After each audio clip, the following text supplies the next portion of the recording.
السلام علیکم دوستو آج کی زبردست اور معلوماتی ویڈیو میں ہم آپ کو بتائیں گے کہ انجمن کے کہلائے جانے والے شوہر مبین ملک کون تھے، اس کی کیسے انجمن کے ساتھ شادی ہوئی تھی، اس کو کس نے قتل کیا تھا اور کس طرح بہیمانہ طریقے سے قتل کیا تھا، اور اس کے قتل کے بعد انجمن کیسے اداکاری کر کے روئی تھیں، اس سارے قتل میں انجمن کا کیا کردار تھا، یہ آپ کے ساتھ شیئر کریں گے۔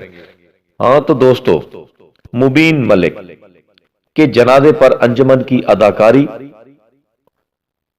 وہ 16 اکتوبر 2013 کو عید والے دن ڈیفنس کے علاقے میں بہت بےایمانہ طریقے سے قتل ہو گیا تھا۔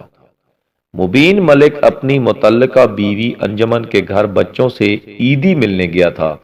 انجمن ہی کے گھر میں قربانی کا فریضہ ادا کر کے وہ اپنی 22 سالہ بیٹی کے ساتھ اس گھر میں واپس آ رہا تھا جہاں وہ انجمن سے خلا کے بعد اپنے چھوٹے بھائی زرعی خان کے ساتھ رہ رہا تھا۔ دونوں گھروں میں فاصلہ 100 گز کے قریب تھا۔ اسے اسی گھر کے دروازے پر 8 گولیاں ماری گئیں۔ گاڑی کے ہارن کی آواز سن کر دروازہ کھولنے والا چوکیدار بھی گولیوں کی بوچھاڑ سے بھون دیا گیا۔ کار میں باپ کے ساتھ بیٹی شاید قاتلوں کا نشانہ نہ تھی۔ امان کو باپ کا جسم چیر کے آنے والی گولیاں لگی تھیں، لیکن زندگی بچ گئی۔ 1977 میں فلم لائن میں آنے والی انجمن کا تعلق ملتان سے ہے۔ مبین محکمہ انکم ٹیکس میں 21ویں گریڈ کا اعلیٰ افسر ہونے کے باوجود انجمن کے خاوند کی حیثیت سے جانا جاتا تھا، اور یہ تعارف اسے اچھا بھی لگتا تھا۔ اسے سیاست کا بھی شوق رہا۔ پاکستان پیپل پارٹی میں شامل ہونے کی بہت تگ و دو کی، مگر دال نہ گلی۔ قتل سے 6-7 مہینے پہلے وہ پگاڑا لیگ میں شامل ہو گیا۔ وہ لاہور میں پگاڑا لیگ کا عہدیدار بھی بنا تھا۔ مبین ملک کے والد فوج میں تھے، انہیں ستارہ جرت ملا تھا۔ یہ فیملی لاہور آنے سے پہلے گجرات کے علاقے کنجہ میں رہتی تھی۔ کنجہ وہی علاقہ ہے جس کے بارے میں کئی کہاوتیں مشہور ہیں۔ اداکارہ آسیہ کے شادی کر کے ملک چھوڑ جانے کے بعد اس کی جگہ لی انجمن نے، اور کئی برس وہ بڑی سکرین کی ملکہ بنی رہی۔ سلطان راہی نے سب سے زیادہ فلمیں انجمن کے ساتھ کیں۔ دوستو، انجمن کے دونوں بھائی ناصر اور ارشد سر توڑ کوششیں کرتے رہے کہ باجی واپس گھر آ جائے۔ اس حوالے سے بہت پلان بنائے۔ کئی بار انجمن ان کے شکنجے میں بھی آئی۔ انہی سازشوں کے باعث دونوں میاں بیوی کے مابین لڑائی جھگڑے طول پکڑنے لگے۔ بات عدالتوں تک بھی پہنچی۔ ایک مقام ایسا آیا جب مبین ملک نے انجمن کو طلاق دینے کا حتمی فیصلہ کر لیا۔ اسی دوران انجمن کی چھوٹی بہن گوری نے بھی پاؤں پسارنے شروع کر دیے تھے۔ اس نے سلطان راہی کا قرب حاصل کر لیا تھا، جس کے باعث اسے بطور ہیروئن کئی فلمیں بھی مل گئی تھیں، لیکن وہ انجمن کا جادو توڑنے میں ناکام رہی تھی۔ منور انجمن نے ایک دن انکشاف کیا کہ مبین ملک نے انجمن کو طلاق دینے کا حتمی فیصلہ کر لیا ہے۔ انجمن کے خاندان نے تھانے کچہریوں کے چکر لگوا کر اسے توڑ ڈالا تھا۔ خود انجمن بھی اب علیحدگی چاہتی تھی۔ ایک رات جان شیر خان کی کال آئی، کہنے لگے کہ آج رات ایک پارٹی ہے، تم میرے ساتھ چلو۔ وہ مجھے ڈیفنس کے ایک بنگلے میں لے گیا۔ شہر بھر کے تماش بین رؤسا وہاں نظر آئے۔ ڈھیروں پیسے لے کر رقص کرنے والیاں محفل کو روشن کیے ہوئے تھیں۔ میزبان کے سوا میرا یا جان شیر خان کا کوئی ذاتی دوست یا جاننے والا وہاں کوئی نہ تھا، لہٰذا ہم میزبان سے الیک سلیک کر کے آخری کرسیوں پر جا بیٹھے۔ ابھی چند منٹ ہی گزرے تھے کہ ایک ایسا مہمان آیا کہ ساری محفل جھوم اٹھی۔ آنے والا مبین ملک تھا۔ میں نے سوچا چلو ایک جاننے والا تو آیا، لیکن مبین ملک نے ہماری جانب دیکھا تک بھی نہیں۔ وہ درمیان میں رکھی گئی مہمان خصوصی کی کرسی پر براجمان ہوا۔ دو لڑکیاں اس کے قدموں میں بیٹھ گئیں، مبین کے جوتے اور جرابیں اتاریں اور اس کے پاؤں کے مساج میں مصروف ہو گئیں۔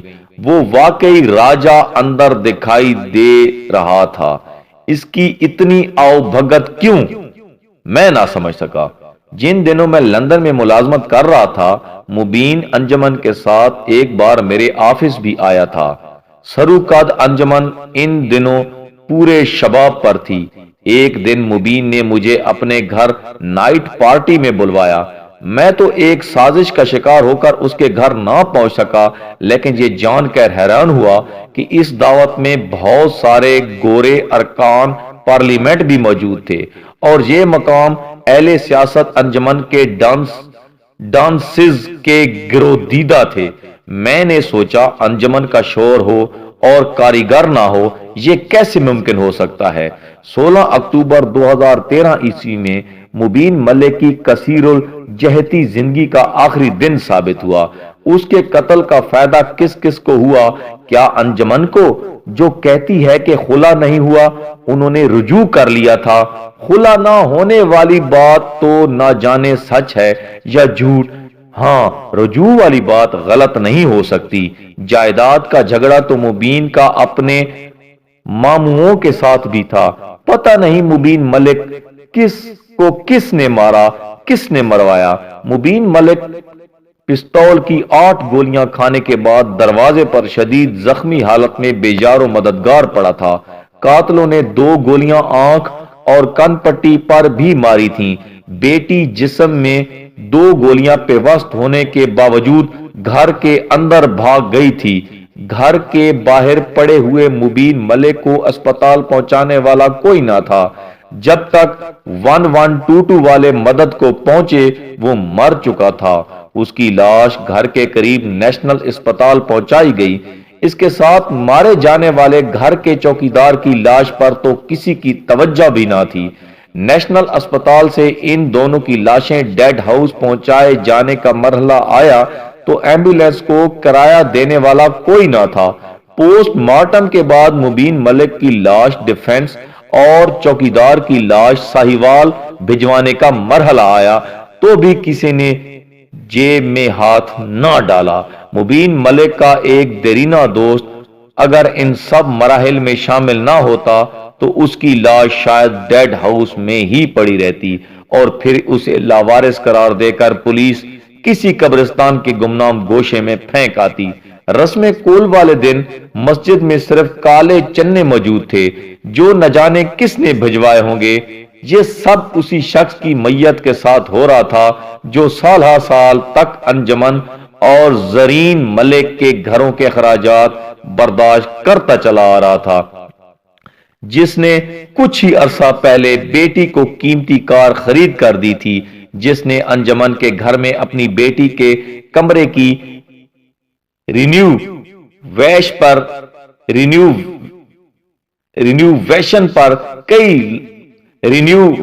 پر کئی لاکھ خرچ کیے تھے، جس نے انجمن اور اپنے بچوں کو برطانیہ میں عیش و آرام سے رکھا، اعلیٰ تعلیم دلوائی۔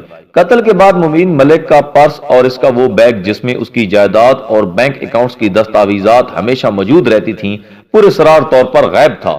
اس کا بیٹا کہتا تھا کہ اسے صرف باپ کی گھڑی ملی۔ مبین ملک کا جنازہ تیسرے دن اٹھایا گیا کیونکہ انجمن پہلے شوہر سے اپنے بیٹے شان کو بھی اس دکھ میں شریک دیکھنا چاہتی تھی۔ انجمن نے تعزیت کے لیے آنے والے مبین ملک کے یاروں دوستوں سے اس کی لاش کے سرہانے وعدے بھی لیے کہ مبین کے ترکے سے اسے اس کا حق دلوایا جائے۔ وہ ہر آنے والے کو یہ یقین بھی دلاتی رہی کہ وہ ابھی تک مبین کی بیوی ہے۔ تیسرے دن مبین ملک کا جنازہ اٹھا تو انجمن خوب روئی اور جنازے کے ساتھ لپٹی بھی رہی۔ جنازے کے پیچھے بھاگی بھی۔ جنازہ گھر سے تھوڑی دور ہی گیا ہوگا کہ ایسا لگا جیسے کسی فلم کی شوٹنگ پیک اپ ہو چکی ہو۔ شاید سب ایک دوسرے کو شاندار اداکاری اور کارکردگی پر مبارکباد دے رہے تھے۔ خاص طور پر انجمن کی پرفارمنس کو تو بہت ہی سراہا گیا تھا اسی دن۔ دوستو، یہ سارا اقتباس خاور نعیم ہاشمی سے ہم نے لیا ہے، خاور نعیم ہاشمی نے یہ سٹوری بیان کی جس کو ہم نے منو ان آپ تک اس چینل کی وساطت سے پہنچا دی۔ اگر آپ میرے چینل فلمی لوگ پر نیا ہیں تو میری ویڈیو کو کریں لائک، چینل کو کریں سبسکرائب اور گھنٹی کے نشان کو بھی دبا دیں تاکہ آپ کا اور ہمارا ساتھ مستقل بنا رہے۔ اللہ حافظ۔